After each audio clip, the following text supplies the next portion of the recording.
Pour vous présenter notre projet Mecatro et vous raconter comment on l'a vécu, et vu qu'on est super originaux, on a décidé de faire un drone à Mecatro.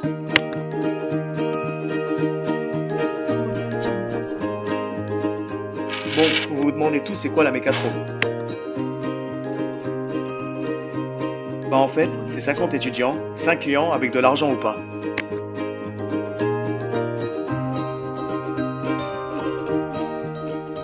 Il y a aussi des experts qui sont là pour t'aider quand t'es vraiment perdu, sauf que des fois, c'est la même pour eux. Et enfin et surtout, il y a le gros lot, le boss, ce mec grave sympa. Non, je déconne, il met grave la presse tout le temps. Alors chaque client a le droit à 10 étudiants. On rencontre alors Margot, une thésarde très sympa de l'IPGG. Vous savez, ces labos où ils font de la microflux. Elle nous explique alors le projet qui consiste à développer un dispositif de suivi de gouttes avec un laser à l'aide d'une matrice de micro-miroir. What? Vu qu'on est une team organisée avec un chef incroyable, on a décidé de séparer en 3 pôles: Méca, Info et Elec. Alors maintenant on va s'intéresser au fonctionnement de chaque pôle. Déjà, le pôle geek. Margot nous a filé le programme du groupe de l'an dernier qui permettait de traquer les gouttes à l'aide d'une plateforme qui les suivait. Première mission, comprendre le programme du chinois. Pour le pôle portugais, la donne est complètement différente. En fait, on n'avait rien à faire à la base, mais on s'est inventé des trucs à faire. Avec Margot, on a décidé de se faire un obturateur pour éviter de couper le laser entre chaque mesure. Génial, ça fait intervenir de la conception, du Arduino et du MATLAB. Et enfin, le pôle élec qui se tape le piste du sujet, les micro-miroirs.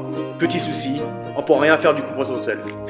Un peu dépassé, on est allé voir un chercheur du LKB qui nous a dit qu'en 3 semaines, la seule solution était d'acheter un kit de fonctionnement. Qui dit kit dit argent, du coup on est allé voir le boss. On a eu des galères avec les commandes, mais on l'a finalement reçu une semaine avant la fin. La partie centrale du sujet allait pouvoir commencer. En attendant, c'était quand même pas tourner les pouces. On va vous expliquer un peu quels sont les éléments du montage. Alors déjà le fameux obturateur. En gros, rien de compliqué, c'est un cache qui peut avoir 2 positions et qui est piloté par Arduino. Ensuite, le support du kit, qui permet de le déplacer dans les 3 directions de l'espace. Et maintenant, un élément pour protéger le kit, un boîtier. Comment faire? Comment rendre utile une formation Fab Lab? Et en rendu, ça donne ça. Ouais, c'est juste un boîtier. Dans les autres objets pas trop compliqués, mais indispensables, un support en L pour fixer la plaque microfluidique ou encore la caméra. Et à quoi encore? Ah ouais, le truc le plus important, le kit quoi. Pour faire simple, vous voyez un rétroprojecteur? Ben c'est la même chose. Enfin, le montage global avec les maquettes SolidWorks qui vont avec. Donc finalement, ce montage est composé de 3 ou 4 éléments alignés. On peut utiliser une ou plusieurs lentilles pour focaliser les faisceaux lumineux provenant des miroirs. Aucun de ces éléments n'est fixé mais nécessite néanmoins d'être positionné avec précision. L'opérateur choisira la position des différents éléments en fonction des conditions expérimentales, comme la taille du circuit, des gouttes ou encore l'éclairage. Un point crucial de notre projet, l'interface MATLAB et utilisateur qui nous permet de sélectionner et suivre les gouttes. Déjà, en bas à droite, un bouton rouge pour piloter l'obturateur, mais il n'est pas branché dans notre expérience.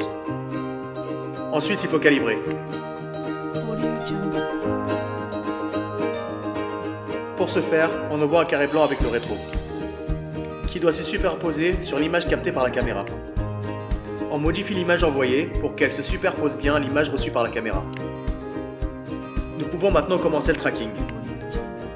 L'image captée par la caméra est interprétée, mais il faut régler le contraste.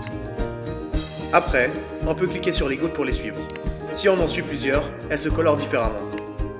Et ensuite, si on veut sélectionner une partie de la goutte à illuminer, on choisit les boutons appropriés.